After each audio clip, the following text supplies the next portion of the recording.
Israel Keyes. So this guy Keyes was perhaps just a complete psychopath. He had this whole system for finding his victims. He would literally travel across multiple states, thousands of miles sometimes, just to find the perfect isolated locations and unsuspecting victims for his crimes. And unlike the others, the man was smart too, a former army guy who was apparently good at covering his tracks. But his final victim, he slipped up, was Samantha Koenig. This 18-year-old was just doing her job at a coffee stand in Anchorage when Keyes abducted her one night in early 2012. He then let her go to the bathroom while he watched, then eventually killed her. Then after that, he demanded $30,000 in ransom from her family even though Samantha was already dead. But he made the dumb decision to use her debit card. Of course, that created an electronic trail that led investigators straight to surveillance footage showing him using the card. He traveled all those miles, took all those precautions, and then his stupidity tripped him up. He was arrested in March 2012 outside of Loleta, California, and quickly confessed to the murder of Koenig, as well as admitting to planning and carrying out several other murders across the country over the previous decade. During his interviews with investigators, Keyes came across as smug and self-assured, almost boastful about the extent of his 16 murdered victims that they didn't even know about yet. The guy clearly got off on thinking he was a brilliant criminal mastermind. But in a final crazy twist, Keyes didn't even give the authorities a chance to prosecute him fully. In December 2012, less than a year after his arrest, he offed himself in his jail cell, hanged himself with a bedsheet. Anthony Garcia.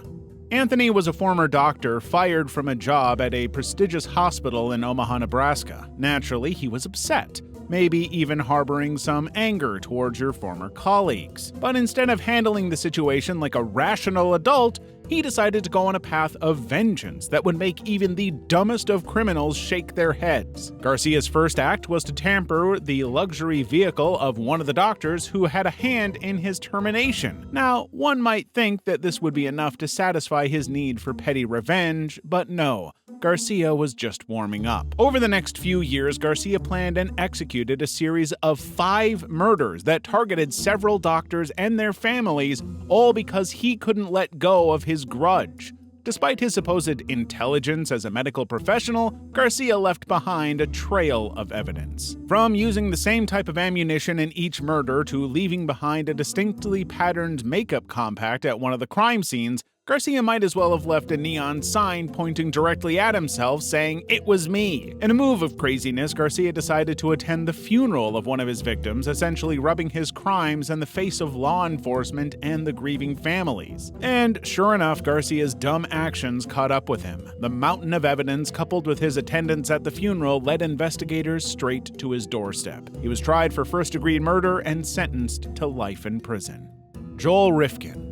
It's the early 1990s in New York, and a series of discoveries have law enforcement on high alert. Bodies, or rather dismembered remains, are being found in various locations around the city, each one more gruesome than the last. Now enter Joel Rifkin, a seemingly unassuming man with a dark secret. Let's say any rational person engaged in such acts would likely take extraordinary measures to cover their tracks, but Joel would leave a trail of breadcrumbs for the police to follow. Apparently, he didn't understand the concept of out of sight, out of mind. One of Rifkin's dumbest mistakes was his tendency to dispose of his victims' remains in public areas, often leaving behind crucial pieces of evidence that linked the crimes back to him. It's like he was saying, "Come and get me." However, the most stupid decision of all was Rifkin's choice of vehicle for transporting his victims' remains. Instead of opting for something unnoticeable, he decided to use his own pickup truck, complete with a personalized license plate that made it easily identifiable. It was like he was begging to be pulled over and caught red-handed. And sure enough, that's exactly what happened. After one too many careless mistakes, the authorities zeroed in on Rifkin, ultimately catching him in the act with a dismembered body in the back of his truck. It must have been, at the very least, an awkward pullover. Rifkin admitted to committing 17 murders, and his confessions played a significant role in his conviction, leading to a 203-year prison sentence. Peter Goebbels. Think of this guy as the Nazi PR man during World War II.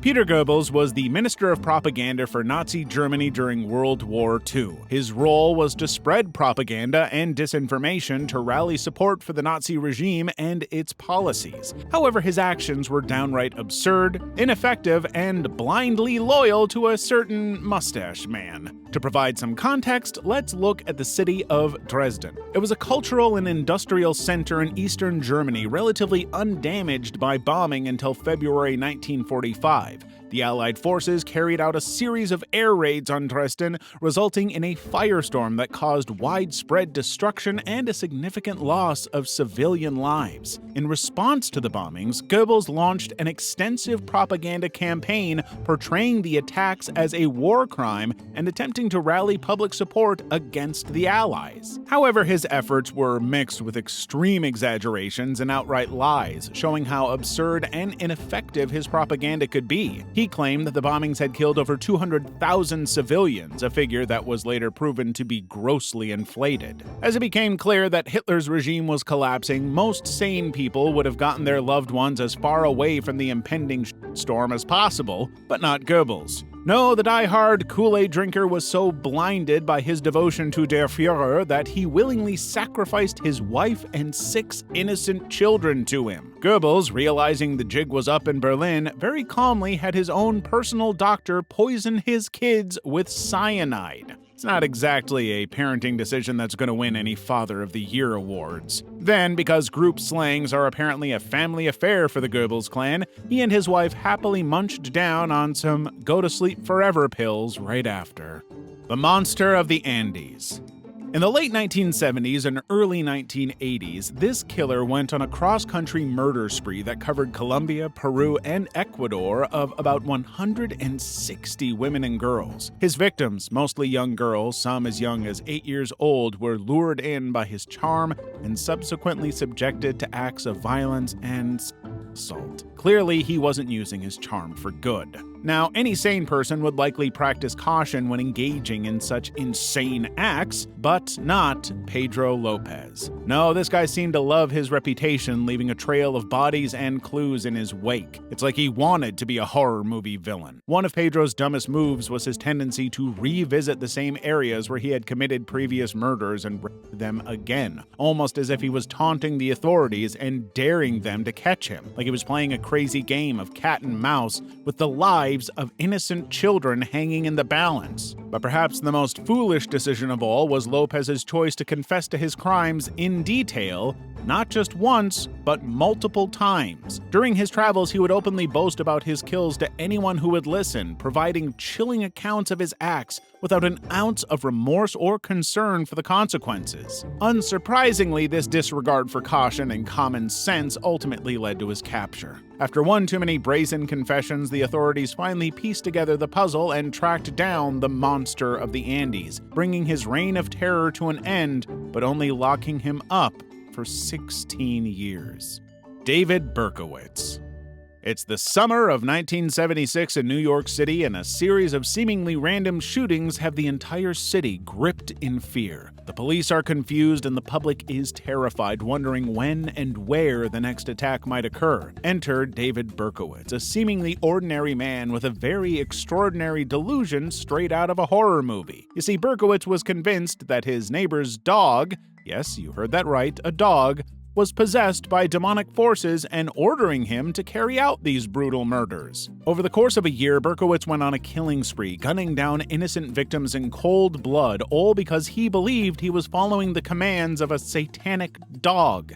You can't make this stuff up. So you can imagine being on the jury and having to keep a straight face as Berkowitz launched into his story about taking killing orders from the zombie dog next door. "The dog from hell made me do it, I swear!" The crazy part is that after each attack, he would leave behind letters at the crime scenes, taunting the police and enjoying the chaos he had created. See, most savvy serial killers understand the importance of leaving as little a trail as possible, but not David. He decided to go to the complete opposite route by writing long-winded letters filled with deranged ramblings about demonic dogs and satanic influences compelling him to murder. But perhaps the dumbest move of all was Berkowitz's decision to park his car near one of the crime scenes, leaving it there for hours and essentially inviting the police to connect the dots. And sure enough, they did, eventually tracing the vehicle back to Berkowitz and bringing his reign of terror to an end. You'd think with such an outrageous excuse he might have gotten some leniency on the grounds of being certifiably insane. But no, the court saw through that madness nonsense and gave Berkowitz 25 years to life behind bars. But you never know, maybe it's true. The dog really was Beelzebub and he really did want those people killed. Charles Ray Hatcher.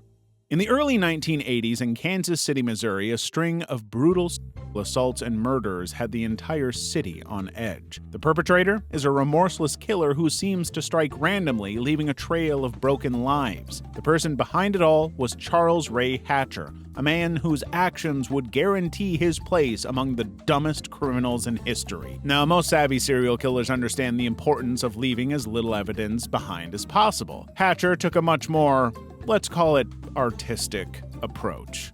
One of Hatcher's dumbest mistakes was his tendency to steal personal items from his victims, often leaving them lying around in plain sight for law enforcement to discover. He was like a magpie, snatching up trinkets and leaving them scattered all over the crime scenes. Wallets here, jewelry there, it was as if he was leaving a trail of evidence behind for the cops to follow. Another decision that would lead to his arrest was Hatcher's choice to keep a trophy case of sorts filled with personal belongings and mementos from his victims. And sure enough, when the authorities finally heard of Hatcher's twisted trophy stash, the sheer amount of evidence he had carelessly left behind left little doubt as to his guilt. After a lengthy investigation, Hatcher was arrested in 1984. He was convicted on multiple accounts of murder, and other charges. In the end, he was sentenced to multiple consecutive life sentences without parole.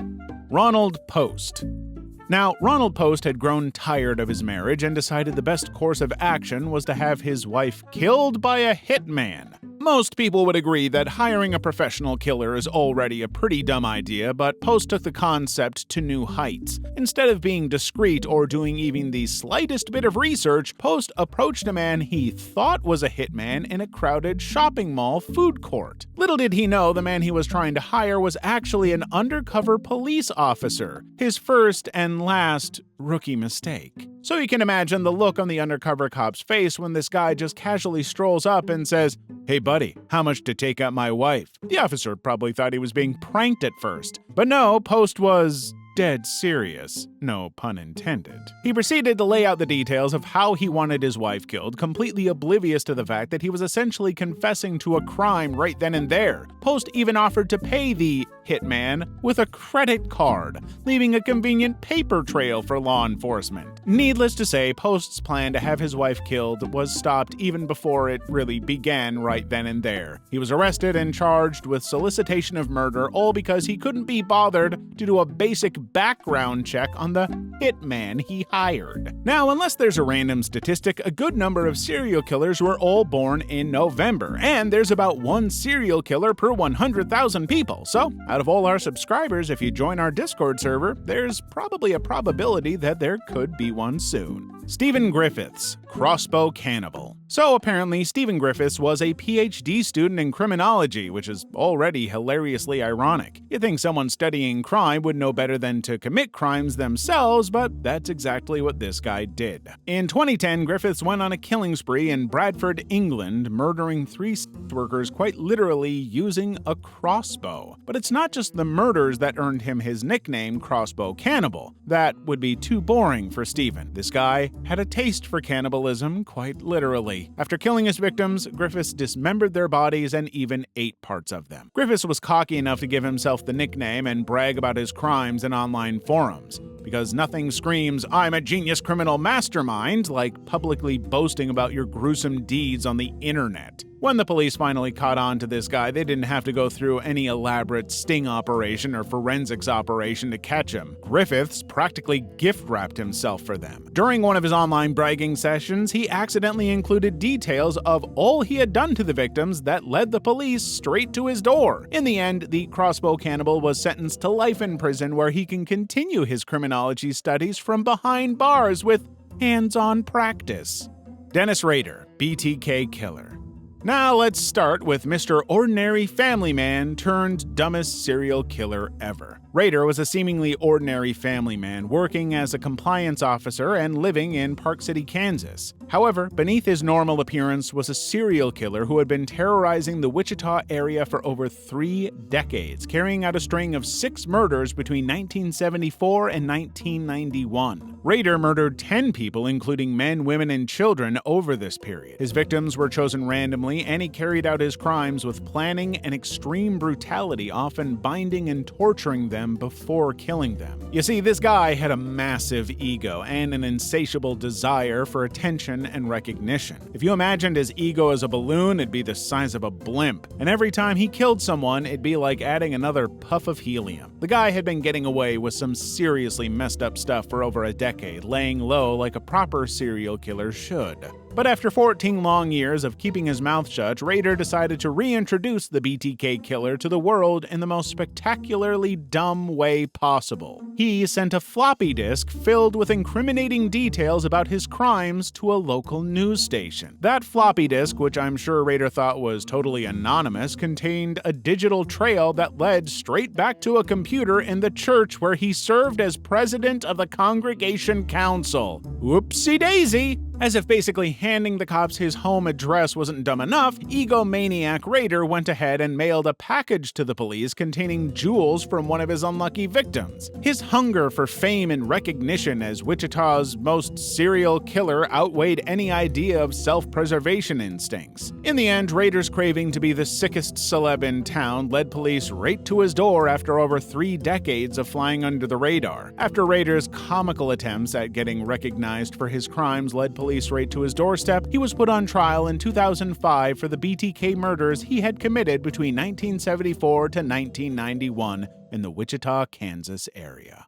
Darren Kimpton. So let's just assume you were thinking about burglaring a house to steal stuff. One of the very first things you'd try to do is find the perfect target, right? Like an empty house or something. Well, a man by the name of Darren Kimpton did the direct opposite of that. This guy was so unlucky that he chose a house full of police officers. Yep, a house full of law enforcement officers. What actually happened was that the house he had selected had already been burgled earlier in the evening, so the police officers were there to investigate. Just imagine the shock that would be on everyone's face when they literally caught Kimpton breaking into a house red-handed. You'd think that after such a catastrophic failure, Darren would call it a night, but no, our boy Darren is nothing if not committed to bad decisions. Earlier that same evening, he had tried breaking into another house, but bungled it so badly he left blood at the scene. That's right, Darren managed to cut himself during his first attempt and left DNA evidence behind, making him one of the easiest criminals to track. Derek Mosley. You see, in everything you want to do in life, planning is very, very important, especially if you're trying to pull off a crime. It is literally essential that every detail be well thought through in advance. But a man named Derek Mosley didn't place very high importance on these things before he decided to rob a freaking gun store. Let's pause for a second and let that sink in. He planned to rob a store where the merchandise is literally weapons. Not a bakery, not a flower shop, a place where the employees are armed, the customers are armed, and even the cash register might have a Glock tucked away for emergencies. Well, Derek struts into the store holding a baseball bat like it's Excalibur. That's right, a baseball bat. Not a gun, or a knife at least. He quite literally brought a stick to a gunfight, and somewhere in his brain, this made perfect sense. He immediately starts smashing a glass display case and starts grabbing handguns, but here's where his genius plan starts unraveling faster than a cheap sweater. First of all, this guy didn't think about the fact that breaking glass might make a lot of noise, so the employees and customers quickly realized what was happening. Well, the store manager and every other person there with a gun just calmly pulled out their firearms, and at this point, criminal mastermind Derek is outnumbered by more guns than an action movie set. Derek now realizes he's in the middle of the world's worst heist because he's holding a baseball bat in a room full of people who could turn him into Swiss cheese in about 0.5 seconds. The sheer comedy of the moment is almost Shakespearean. By the time the police arrived, Derek had already surrendered without a fight. Well, it's not like he had any other choice. Mark Smith. Picture this. It's a crisp autumn evening in the town of Wigan, England. Mark Smith, a 33-year-old with the brain power of an unplugged toaster, makes the executive decision to embark on his own personal heist. Now, you'd think this guy would have properly arranged his tools, or at least mapped out the location of his so-called heist, right? Well, Mark here just decides to wing it. So, armed with nothing but overconfidence and a severe lack of foresight, Mark prepared for his grand operation and set his sights on robbing a local bar after hours. But there was one glaring issue. He didn't bother bringing any proper tools. Instead, on his way to the bar, Mark spotted a brick lying on the street and decided it was the perfect instrument for his plan. Yes, because nothing screams criminal genius like a random piece of masonry picked up on a whim. Under the cover of night, Mark approached the bar and prepared to make his move. He hurled the brick at the glass door with the enthusiasm of someone who skipped physics class entirely. Unfortunately for Mark, the door was made of reinforced shatterproof glass designed specifically to withstand such amateur attempts, so the brick just ricocheted back with impressive force, striking Mark square in the face. Imagine a boomerang returning to its sender, but instead of being caught gracefully, it delivers a knockout blow. Mark dropped to the ground, out cold, as if the universe itself decided to teach him a lesson about bad decision-making. Moments later, the bar owner arrived after hearing the commotion, but instead of finding shattered glass and stolen goods, they stumbled upon Mark, sprawled on the pavement in front of the bar, unconscious, with the offending brick lying incriminatingly nearby. It was as though Mark had gift-wrapped himself for the authorities, complete with a self-inflicted injury to seal the deal. Klaus Schmidt. The year is 1995 in Berlin, and everybody is busy going about their usual schedules. But then Klaus Schmidt decides that his own itinerary for the day would include bank robbery. So, armed with a pistol and the kind of confidence that only comes from watching too many action movies, this guy walks into the bank probably feeling unstoppable. But there's one teensy-weensy problem. He's stone deaf. Now, being deaf isn't an issue. The issue is that Klaus didn't realize how important listening is to a robbery. Well, he gets into the bank, waves his pistol like a madman, and makes the usual announcement. "This is a robbery, everybody get down!" Even though he can't hear himself. Now, the bank employees were already suspicious because he just kept repeating the same answer to literally everybody, but it wasn't until one brave employee asked Klaus if he needed a bag for the money, and he responded with, "You're damn right it's a real gun," their suspicions were confirmed. This guy couldn't hear anything. As the employees comply and start loading cash into a bag, one of them discreetly presses the silent alarm, and Klaus can't hear the alarm blaring through the bank. Customers are sneaking out the back, police are assembling outside, and Klaus is just standing there probably thinking he's crushing this robbery gig. The police, now in position, used a megaphone to command Klaus to drop his weapon and surrender, but of course, Klaus couldn't hear a word, and it wasn't until an officer physically tapped Klaus on the shoulder that he finally realized his flawless heist had been foiled. With nowhere to run and no excuses left to offer, Klaus was arrested on the spot. After all, there's no point in resisting when you don't hear yourself lose. In a funny twist of events, Klaus had the audacity to sue the bank for apparently abusing his disability. The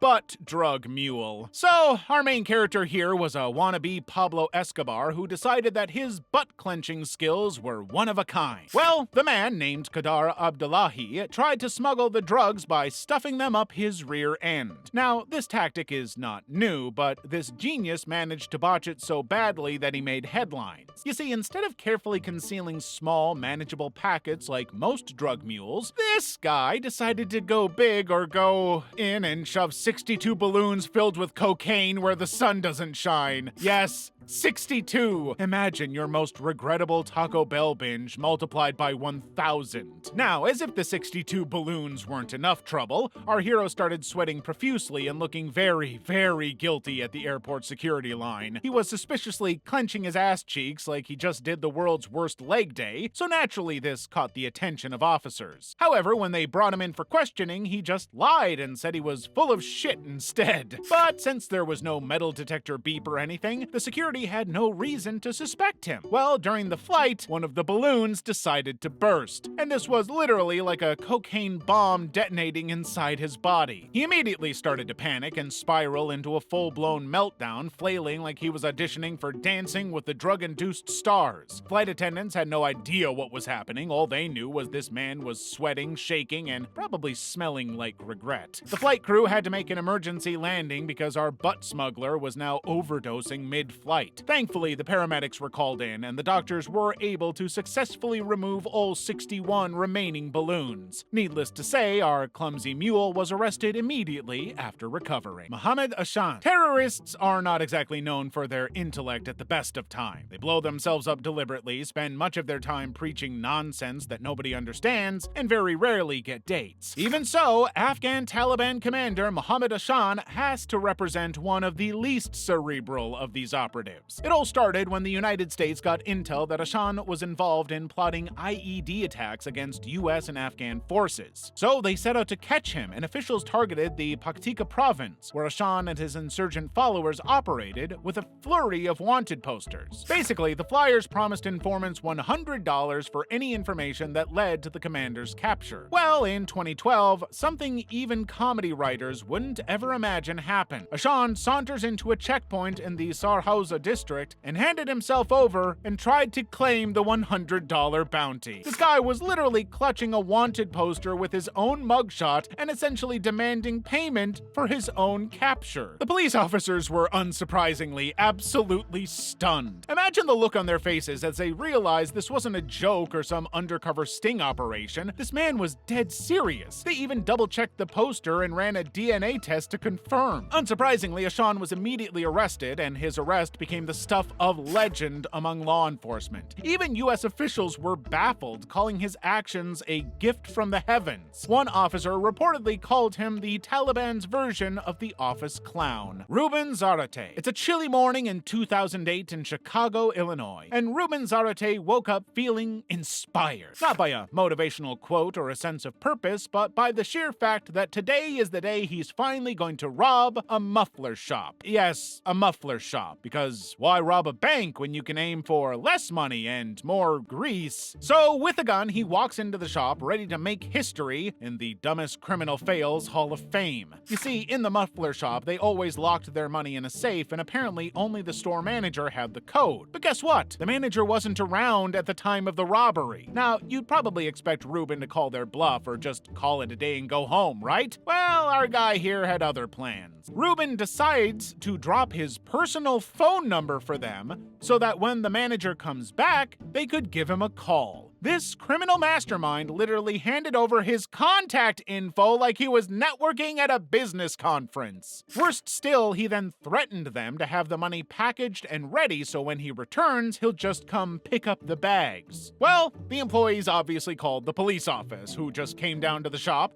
and then called Ruben to tell him the manager had arrived and the cash was ready. Then they waited to see if Ruben would actually return. Well, surprise, surprise, the man did. He was arrested on the spot and immediately taken to jail. Bird-brained prank. You've probably had one of those nights where you indulged in one too many shots of whiskey and ended up doing the most embarrassing things. However, two Welsh tourists decided that singing naked or telling embarrassing stories about each other was too basic. So these guys named Rhys Owen Jones, 21, and Kerry Mules, 20, from South Wales, broke into the park on Queensland Gold Coast after a night of heavy drinking and swam with the dolphins, let off a fire extinguisher in the shark enclosure, and then stole a penguin called Dirk. Well, when they woke up the next day, hungover and with the flightless bird in their apartment, they tried their incompetent best to care for him by feeding him and putting him in the shower. Obviously, that didn't work. The two then later released Dirk into a canal, and that's when they were spotted by locals who called the police. A magistrate fined them with 1,000 Australian dollars, which is the equivalent of 637 pounds at the time each, and warned them to drink a little less vodka. Thankfully, poor Dirk was safely rescued and returned to SeaWorld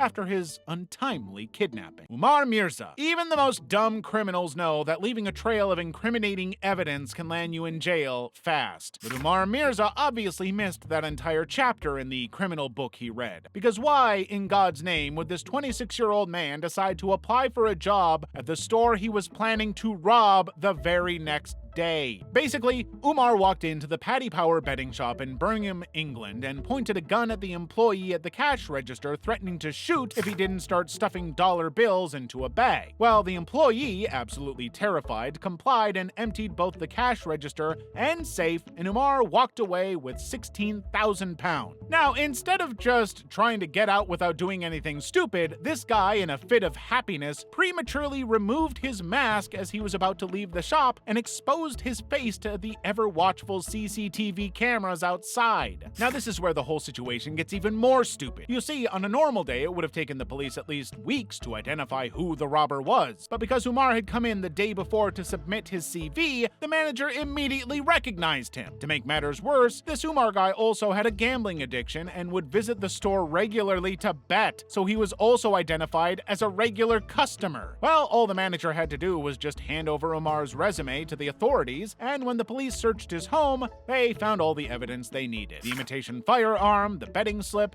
and the bag in which he transported the cash. He was arrested and sentenced to 6 years in jail. Charles Ray Fuller. Charles Ray Fuller probably thought that the motto, all for one and one for all, probably applied to people's cash too. Because why the hell did this guy think that walking into a bank with a fake check of $360 billion was the fastest way to get rich? Well, that's exactly what he did in 2008. To put this in perspective, $360 billion rivals the annual revenue of most Fortune 500 company. Now, pause and imagine being that bank teller. You're used to people cashing paychecks or withdrawing a few $100. Then this guy comes in with a piece of paper claiming he's richer than Jeff Bezos, Elon Musk, and the entire GDP of a small country combined. Like, why would he even think they'd believe him? Even if it were real, did he think the teller would just whip out their billionaire bills drawer and hand it over? According to Charles, the check was allegedly from his girlfriend's mother, Paula Prettyman, but when they called her, she confirmed she had not issued any checks like that. The bank staff immediately flagged the check as fake because, shocker, banks are pretty good at spotting fraud. Instead of walking out with his imaginary billions, Charles found himself walking into police custody. When the cops arrived, they found not just the bogus check, but also a gun and some marijuana on him. Because if you're gonna commit check fraud, why not double down and bring more incriminating evidence to the party? Charles was arrested on charges of forgery, unlawful possession of a firearm,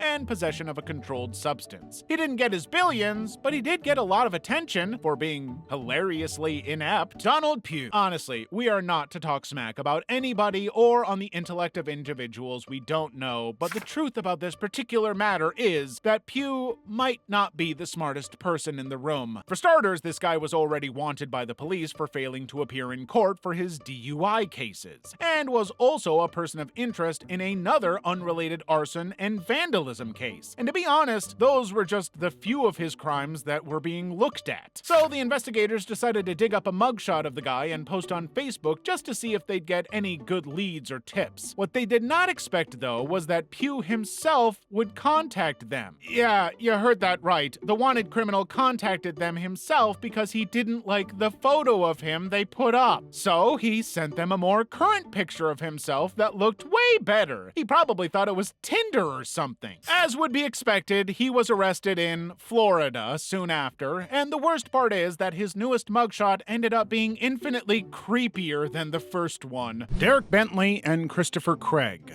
Alright, picture this. It's 1952 in the heart of London, and Derek Bentley and Christopher Craig are about to pull off the heist of the century. Except it's more like the bungle of the century. Think of this duo like a bad buddy cop movie, but instead of solving a crime, they're trying to commit one, and they've both left their brains at home. Bentley, who was 19 years old, and Craig, who was 16, decided to break into a warehouse at night, right? Okay, sounds like a plan, except they chose to do it by climbing onto the roof like some low-budget Spider-Men. But just like when you put IKEA furniture together without instructions, things went horribly wrong. As they were up on the roof trying to get in, the police arrived, and Bentley, who wasn't the sharpest tool in the shed, had already been caught before and was on probation. Yet somehow he thought a rooftop robbery was the way to go. Well, young Craig pulled out a gun, which was big mistake number one. It was like pulling out a fire hose in the middle of a rainstorm. He had no plan, just teenage bravado, and as the officers were yelling at them to come down, Bentley, the brain trust of the operation, drops his infamous line, "Let him have it, Chris." Now,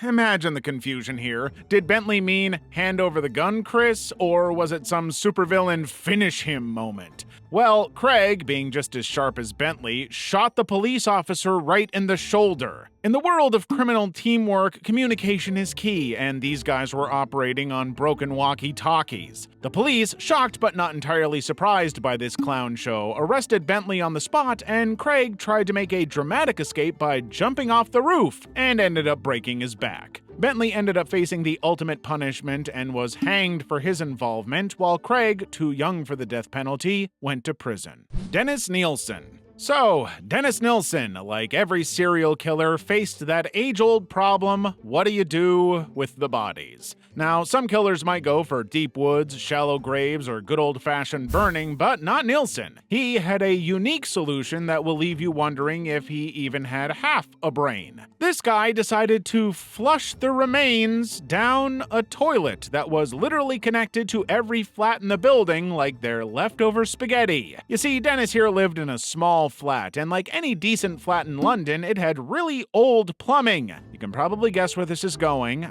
but for Dennis, it was like a mystery novel where he was the only one who didn't know what was about to happen. Well, as expected, Nielsen's building started to smell, and the drains became so clogged that the landlord finally called a plumber to check things out. Imagine being a plumber called in for what you think is a simple blocked pipe, only to open it up and find bone fragments, bits of flesh, and tissue, like someone had tried to flush a butcher shop down the drain. When the plumbers discovered human remains, Nielsen actually tried to blame it on his neighbors, claiming they were flushing their KFC too aggressively or something. But the plumber called the police, and Nielsen's house of cards came crashing down. The police showed up, and Nielsen, like someone who had given up halfway through a bad Monopoly game, just confessed to everything. All of it. He even offered them a cup of tea, as if that would make them forget about the whole human remains in the toilet situation. Dennis was so cooperative that it was almost as if he was just waiting for someone to actually catch him. Peter Manuel. It's the late 1950s, and Peter Manuel is Scotland's brilliant killer. This guy had successfully managed to murder at least 7 people, so you might think someone pulling off this many murders would have some kind of mastermind criminal energy, right? Well, he definitely didn't. One night, after killing the Watt family, a mother, father, and daughter, Manuel, ever the sharp-witted genius, decides to spend the night in their house. That's right, he doesn't just murder and leave like some garden variety criminal. Nope, not our guy. Instead, he gets comfortable, raids their fridge, listens to the radio, and cozies up like it's a staycation at his personal Airbnb, because hanging out at your own crime scene is a great idea. To make matters worse, this guy went out the next day, walked into the police station, and had the audacity to offer his assistance to the police. Yeah, you heard that right. He tried to help the cops with their investigation into the very murders he committed. Now, if that's not a move straight out of the How to Look Suspicious for Dummies handbook, then what is? Well, his stupid act didn't fool anybody, and the police had pieced together his bizarre behavior, and it didn't take long before his chilling stay in the Watt family house became Exhibit A in court. You've gotta give him some credit though, because it takes a special kind of dumb to think that staying in a house full of dead people and then chatting up the police wouldn't raise any red flags. Peter Manuel was sentenced to death and hanged in 1958, and honestly, it might have been one of the few times he ever truly understood what was going on around him. Michael Mastromarino. Now, this guy's story is like a really bad horror movie, horror comedy, where you can't decide whether to laugh, cringe, or shake your head in disbelief. First of all, Michael Mastromarino was once a respected dentist, but apparently cleaning people's teeth wasn't bringing in enough cash, so he switched to illegally harvesting and selling their organs and body parts. Like, how do you even make that leap? Well, our good doctor here ran a company called Biomedical Tissue Services that was supposed to ethically collect and sell donated tissues and organs. But this dude wasn't waiting around for donors to come knocking, no sir. He was literally harvesting bones, skin, and other tissues from unsuspecting corpses. And the worst part is that his work wasn't exactly top-notch either. He didn't even test the parts for diseases, so hospitals and tissue banks were getting tainted body parts from people who had everything from cancer to HIV. It's like trying to sell a broken down car as slightly used, except this is actual human flesh. To cover his tracks, he falsified death certificates, and in one instance, he claimed a 95-year-old man's bones were fit for transplant. The horror show didn't stop here because when he illegally harvested bones from corpses, he just stuffed the bodies with PVC pipes to make them look normal at open casket funerals. Literal plumbing pipes. The whole thing unraveled when a funeral home worker noticed something seriously wrong about a body during viewing, probably because of the PVC pipe job, and they started asking questions. The more they poked around, the more they realized something was rotten, literally. When the investigators finally dug into the situation, pun fully intended, they discovered Master Marino had illegally harvested body parts from more than 1,000 corpses. But it wasn't like he'd been operating with James Bond-level stealth. He left so many clues behind that it was like he was playing Catch Me If You Can, but without the whole evading the law part. Eventually, Mastro Marino was caught and charged with multiple counts of body theft and racketeering. His defense was about as solid as his business plan, as he tried to claim that he was just a businessman who had fallen on hard times, because failing at your dental practice naturally leads to grave robbing. Totally logical. In 2008, Mastro Marino was sentenced to 18 to 54 years in prison, and in a final plot twist worthy of a bad movie, he died of cancer in prison in 2013. Mark Essex. Picture this, you're a police officer in New Orleans in the 1970s, and you suddenly get reports of a crazed gunman causing chaos in the streets, and his name is Mark Essex. Now, this isn't just any gunman. He's the guy whose criminal career is one gigantic facepalm moment after another. First of all, Mark Essex was a former Navy sailor turned spree killer. But unlike any half-decent movie villain, he made some painfully dumb choices that will have you shaking your head. Seriously, this guy could literally be the villain in a cartoon called How Not to Be a Criminal. So, in early January 1973, Mark decides he's had enough of society. And in his twisted mind, the best way to express that frustration was to climb on top of a hotel and open fire on innocent people. Armed with a rifle and a bag full of snacks, because he obviously didn't want to get hungry mid-fire. But let's pause here for a moment, because this is where the plan just gets dumber. As he was busy taking pot shots at people, the police swarmed in as expected, but things got hilarious because Essex ran out of bullets. Yes, the man who thought he'd pull off a massive shootout forgot that gunfights tend to require, well, a lot of gunfire. What the hell did he think this was? A day out at the firing range? You'd think even the world's most clueless killer would know that if you're planning to go out guns blazing, you might want to make sure you actually have enough to,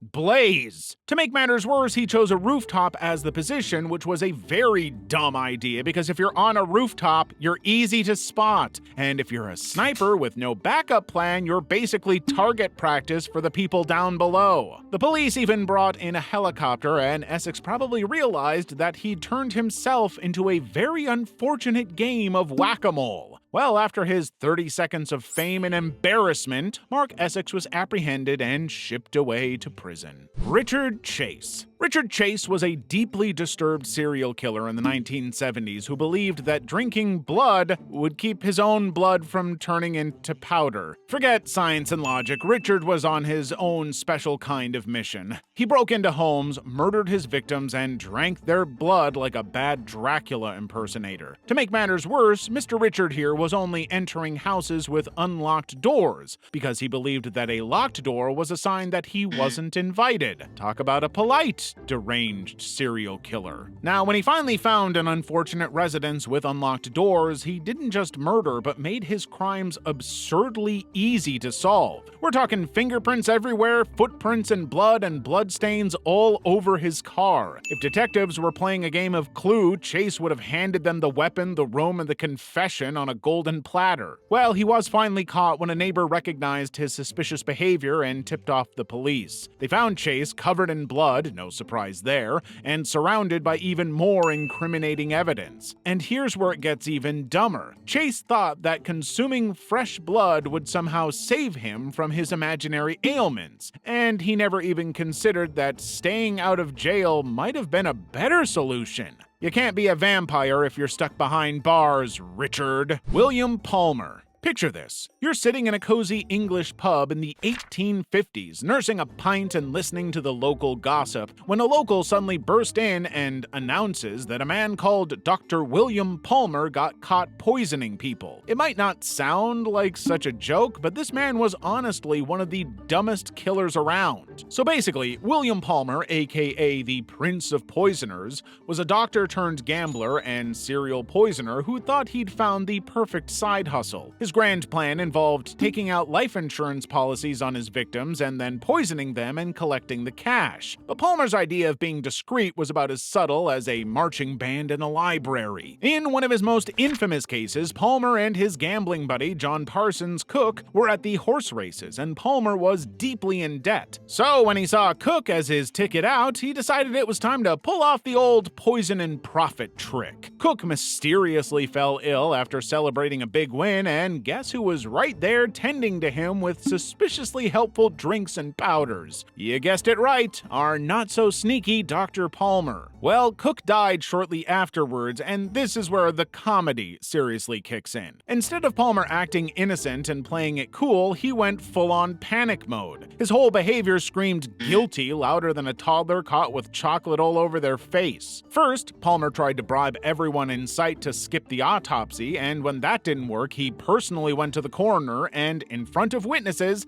asked how to destroy a person's stomach contents to hide evidence of poison. It's like robbing a bank and then asking the security guard for tips on getting away. Of course, he was arrested. But then his trial was another spectacle of comedy because he tried every excuse in the book. But come on, even the jury, who probably believed in ghosts and witchcraft, could see through his pathetic defense. On the day of his hanging, Palmer even had the nerve to ask if the gallows were safe. Really, Doc? You worried about safety now? For a man who made a career out of poisoning people, Palmer was suddenly very concerned about his own well-being. David Berkowitz, son of Sam.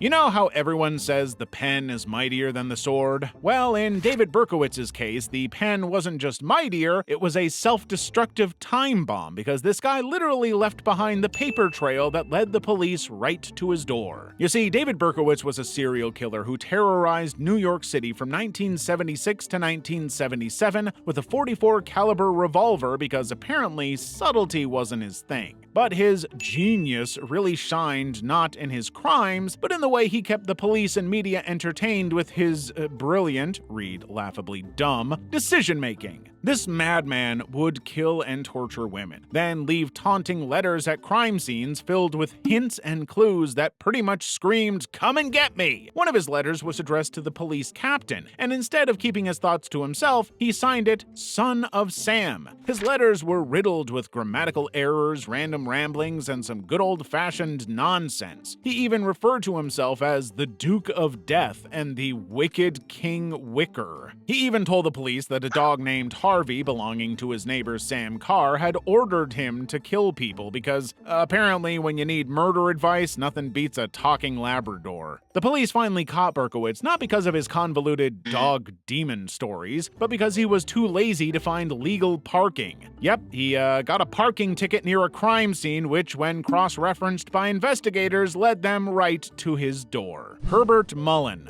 First of all, trying to understand the mind of a psychopath is probably one of the most difficult difficult things you can ever do. But Herbert Mullen took that to another new level. This guy was literally going around murdering and torturing people because he claimed that was the only way to save California from, wait for it, earthquakes. Yeah, because in Herbert's twisted world, geology and genocide go hand in hand. He truly misunderstood how plate tectonics work. Herbert was actually diagnosed with paranoid schizophrenia and believed he had been called on a divine mission to save the world. All he had to do was find 13 innocent people and brutally unalive them. This guy was probably Mother Nature's most confused hitman. His poor victims ranged from priests to a homeless man to a group of teenage boys camping in a state park. Again, Herbert here claimed they were willing sacrifices because they all telepathically consented. He would basically just walk up to people like, "Good afternoon, would you like to help me keep California safe?" And without waiting for a no, proceeded to commit murder. Thankfully, he was caught before he could carry out any more of his divine mission when he shot a man named Fred Perez in broad daylight in full view of a neighbor. The witness immediately jotted down Mullen's license plate number and called the police. Once the police arrested him, Herbert Mullen didn't even try to deny his crimes. Instead, he happily explained his whole earthquake prevention theory, probably thinking he'd be thanked for his public service. Well, instead of a hero's parade, he got a life sentence and was convicted of 2 counts of first-degree murder and 9 counts of second-degree murder. Mullen was denied parole multiple times, most recently in 2021, because even the justice system isn't eager to release a man who thought his best shot at disaster prevention was a murder spree. He eventually died in prison in 2022, and the earth didn't so much as tremble in reaction. Leonard Lake and Charles Ng. These 2 criminals definitely make Dumb and Dumber look like a couple of rocket scientists, because how do you even want to succeed in your life of crime when you can't even build something as simple as a lemonade stand, let alone a secret torture dungeon? Well, Leonard Lake and Charles Ng were partners in crime in the 1980s, and they both shared a taste for survivalist paranoia and, disturbingly, for creating a slave bunker in California. The entire goal of their partnership was to kidnap, torture, and kill people while documenting their atrocities on videotape and keeping mountains of incriminating evidence like a literal scrapbook of stupid. When they weren't busy planning their twisted fantasies, they were stealing, making so much noise, and leaving so many clues behind that they might as well have put up a neon "Criminals Here" sign. Well, their plan started to fall apart when Charles Ng was caught shoplifting from a hardware store. He thought he could just waltz in, pick up some tools, probably for more dumb crimes, and leave without paying. The store clerk caught him in the act and called the police. Well, instead of Lake calmly handling the situation, he provided the cops with a fake name, but the name led police to a nearby van. And, well, the police found a mountain of evidence, including ID cards from missing people, a pile of bones, and enough "please arrest us" material to make even Scooby-Doo blush. When Leonard Lake realized the jig was up, he took cyanide and died before he could face trial, and that left his partner in crime, Charles Ng, to shoulder the blame. Ng fled to Canada thinking he'd outsmart the law, but after years of legal wrangling, he was finally extradited back to the US, where he got sentenced to death in 1999. Anthony Garcia. You know how people say a picture is worth 1,000 words? Well, Anthony Garcia, a member of the Rivera 13 gang in Los Angeles, decided that pictures were not enough and permanently inked all his crimes, complete with a detailed custom souvenir on his chest and body like the Picasso of dumb criminal decisions. Honestly, you'd think a seasoned gang member would know a thing or two about covering his tracks. So, sometime back in 2004, Garcia was involved in the murder of a man named John Juarez outside a liquor store. The killing went unsolved for years, with police scratching their heads trying to figure out the culprit. Then, one day in 2008, an LAPD detective named Kevin Lloyd was flipping through photos of gang tattoos, you know, like how we scroll through cat memes, and something caught his eye. On Garcia's chest was a tattoo that could only be described as the crime scene in HD. It depicted a liquor store with Christmas lights on the roof matching the store's decoration at the time of the murder, a victim falling backwards, and even the name of the street. Oh, and to top it off, the tattoo had the words Rivera kills, like it was a work of art proudly signed by the artist. Garcia's tattoo was basically a step-by-step storyboard of the murder. This guy's tattoo even had arrows pointing to the victim and the getaway details. Detectives, understandably intrigued and amused, set up a sting operation and brought Garcia in for an unrelated charge. During questioning, Garcia was oblivious, so when the cops finally revealed the tattoo and his connection to the crime, the look on Garcia's face must have been priceless. He had essentially turned himself in 4 years after committing the crime thanks to his artistic vision. Hans Schmidt. So, just imagine going to your weekly confessionals in church, and instead of confessing your sins, the priest leans in and starts detailing his. Absolutely insane, right? Well, not according to Hans Schmidt, a Catholic priest from Germany who immigrated to the United States in the early 1900s. So basically, the holy man got into a secret relationship with a woman named Anna Aumüller and even got a secret ceremony he officiated himself.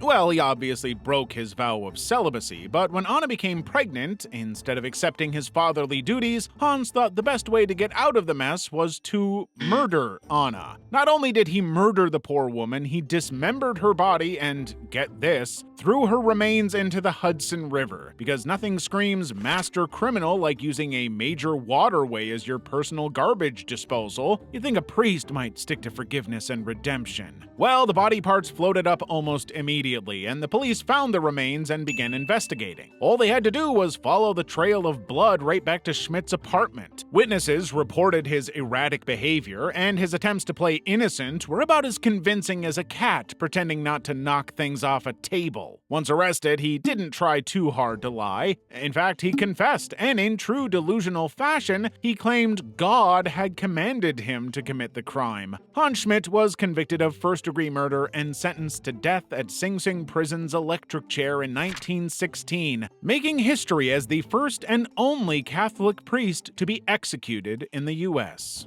Dennis Rader, BTK killer. Just imagine being a criminal mastermind, at least in your own mind, who manages to evade the police for 3 decades. Then, with the sheer genius of a person who forgets their password after changing it, you send the cops a love letter via floppy disk asking if they could trace it. Well, yes, Dennis. Yes, they can. For a little background, Dennis Rader was a church-going man, Cub Scout leader, and the president of his local church council in Wichita, Kansas. By day, he wrote parking tickets and scolded people about their overgrown lawns as a compliance officer, but by night, he was the BTK killer, a man who bound, tortured, and killed 10 people between 1974 and 1991. For years, Rader terrorized Wichita and sent the police taunting letters because, bragging about your crimes is better than committing them. He'd write about his murders in chilling detail and even send drawings of his future plans, but then he just stopped. For 10 whole years, nothing. The BTK killer vanished like a ghost. But in 2004, feeling that the world was starting to forget his work, Rader made a comeback because apparently serial killers also fear FOMO. Rader began sending letters again, revealing his past crimes, but his biggest mistake came when he got tired of good old-fashioned pen and paper and sent a floppy disk instead. Well, when they popped that disk into a computer, they discovered it contained metadata pointing directly to a Dennis Rader. Specifically, it showed that the disk had been used at a church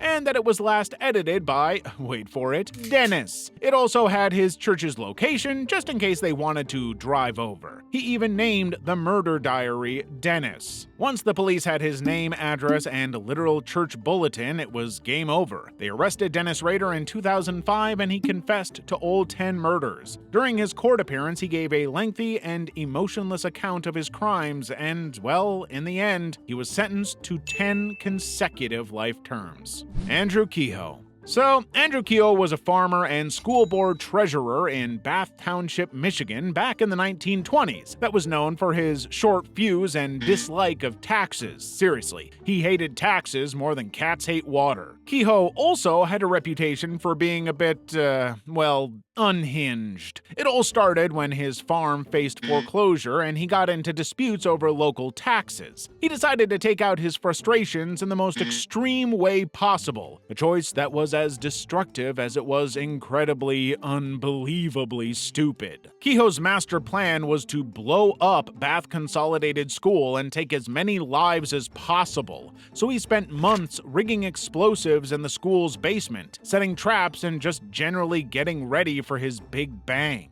Well, on May 18, 1927, he detonated his deadly setup, but despite all his careful scheming, only part of the dynamite actually exploded. The rest failed to go off because, Kehoe wasn't exactly a certified bomb expert. So instead of destroying the entire school, he only managed to blow up the north wing. Now, after the school explosion, Kehoe didn't run. Oh no, our not-so-mastermind decided to head back to his own car, which he had rigged with shrapnel and more explosives, and detonated the car, killing himself and several bystanders. But this self-destructive move was as pointless as a screen door on a submarine because what exactly did he even accomplish? Absolutely nothing. Aside from making sure everyone remembered him as the guy who couldn't even properly destroy his own enemies. Joshua Davies. Let's say you were just scrolling through Facebook, checking out memes, and trying to avoid another post from your Aunt Carol about her cat's Thanksgiving outfits, when you suddenly see a message from your friend casually asking if you want to guess how he killed someone. It sounds like the plot of a poorly written teen thriller, right? Well, Joshua Davies would beg to differ. You see, Joshua was a 16-year-old from Wales who, like many teenagers, enjoyed hanging out with friends, using social media, and unfortunately, plotting murder. You see, the boy had been dating Rebecca Aylward, a sweet 15-year-old girl, but after their breakup, he developed a disturbing obsession. So instead of moving on like any rational person, he started planning to harm her. And when you hear planning, he basically blabbed about it to everyone and their grandma. Davis spent weeks telling his friends about his plan on Facebook.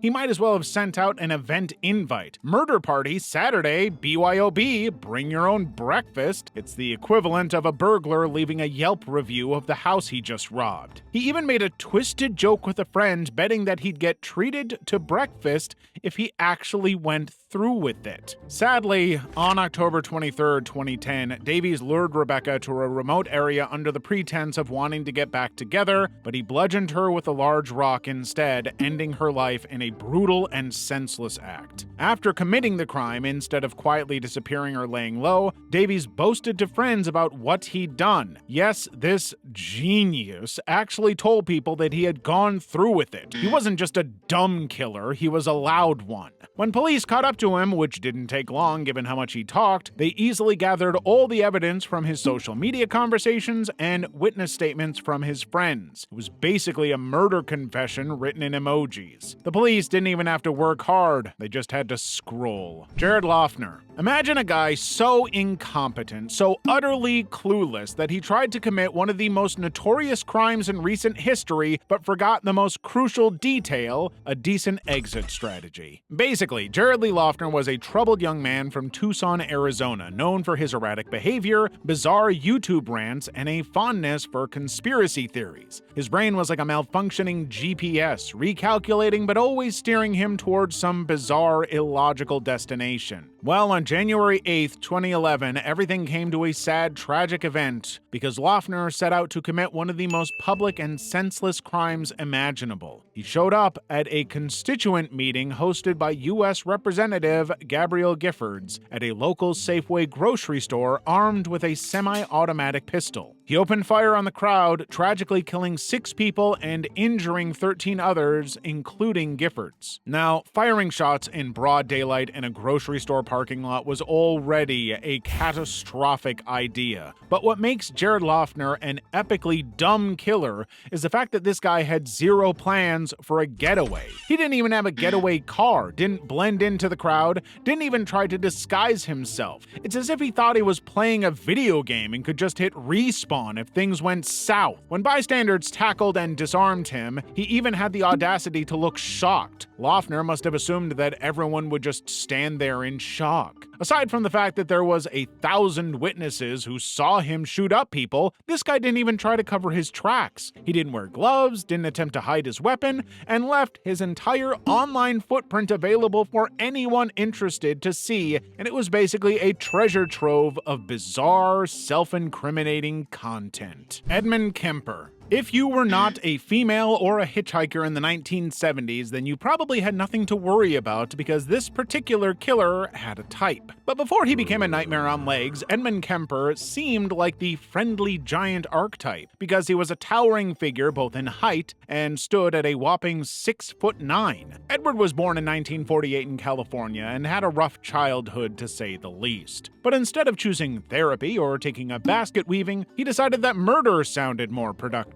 The murder spree started in the 1970s when Kemper decided that his mission in life would be to murder college-aged women. He'd pick up hitchhikers in his car, make them feel comfortable, and then murder them in cold blood. The craziest part of the story is that Kemper was besties with the local police. He used to hang out at a cop bar called the Jury Room and chat them up about all sorts of things, even as they were investigating his murders. He'd ask questions about the ongoing cases and joke around with the officers, basically taking notes on how not to get caught. But his eagerness to hang out with the very people trying to catch him made him look suspicious. However, despite the fact that he managed to evade capture for years, Kemper eventually did the most boneheaded thing of all. He confessed. After killing his mother and her friend in a particularly brutal final act, he fled the state, but rather than continue his life on the run or try to blend in, he called the police from a phone booth and confessed everything in chilling details. It's as if he craved being caught just so he could keep talking. If you're going to be a criminal mastermind, maybe don't narrate your entire criminal career like it's story time at the library. Donald Pee Wee Gaskins.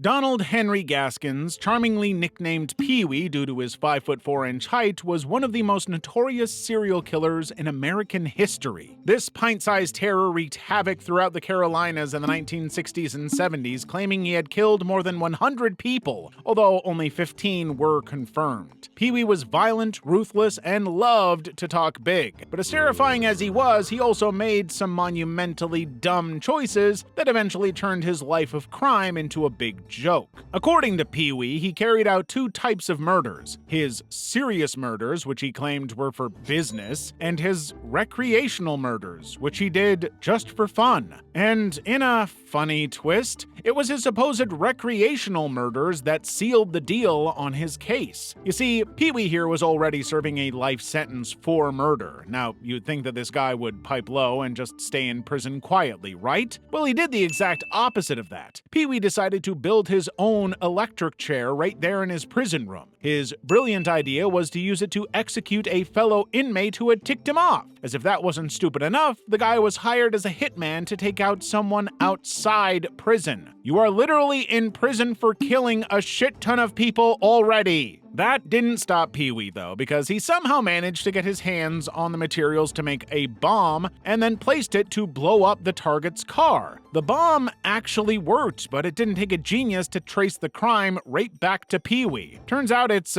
pretty hard to hide your involvement when you're the only guy with a motive, a violent track record, and a nickname like Pee-wee. Well, the court really couldn't do anything else to the guy because he was already serving out multiple life sentences. They just basically added attempted murder to his long list of crimes.